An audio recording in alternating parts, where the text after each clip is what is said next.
நமக்கு மேலே அல்லாஹ் இருக்கிறான் என்ற பயம் இருக்கிறதா? நாளை மறுமையிலே அந்த அல்லாஹ்விற்கு முன்னால் நானும் நீங்களும் நிறுத்தப்பட்டு இக்ரா கிதாபக் இக்ரா கிதாபக் வகஃபா பினஃப்ஸிக அல்-யௌம அலைக ஹஸீபா, உன் புத்தகத்தை நீ படித்துப் பார். யா அல்லாஹ் யா அல்லாஹ் யா அல்லாஹ், இக்ரா கிதாபக் இக்ரா கிதாபக், உன் புத்தகத்தை நீ படித்துப் பார். படிப்பான் படிப்பான், திருப்புவான் திருப்புவான்.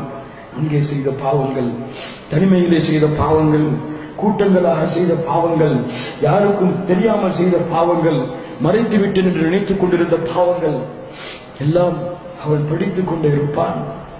யா வைலதா மா லிஹாதல் கிதாப் லா யுகாதிரு ஸகீரத்தன் வலா கபீரத்தன் இல்லா அஹ்ஸாஹா, என்ன புத்தகம் இது, நான் செய்த சிறிய பெரிய எல்லா பாவங்களும் இதில் எழுதப்பட்டிருக்கிறது, கை செய்து அடைந்து விட்டேனே என்று புலம்பக்கூடிய நிலையை பயப்படக்கூடிய வாலிபர்களா நம்முடைய சமூகத்திலே வாழ்கிறார்கள்.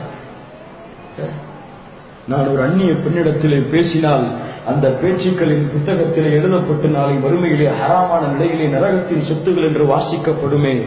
நான் ஒரு சினிமாவை பார்த்தால் அந்த சினிமாவில் பார்த்த காட்சிகள் அனைத்தும் எழுதப்பட்டிருக்குமே. நான் ஒரு இசையை கேட்டால் அந்த இசை கேட்டதற்குரிய நேரங்களுக்கு கணக்கு கேட்கப்படும் என்ற நேரம் எழுதப்பட்டிருக்குமே. அதை பார்க்கும் பொழுது என் நிலைமை என்ன என்ற பயம் இருந்தால் எந்த பாவங்களும் யாரையும் தொடராது. அல்லாஹ் பாதுகாப்பான்.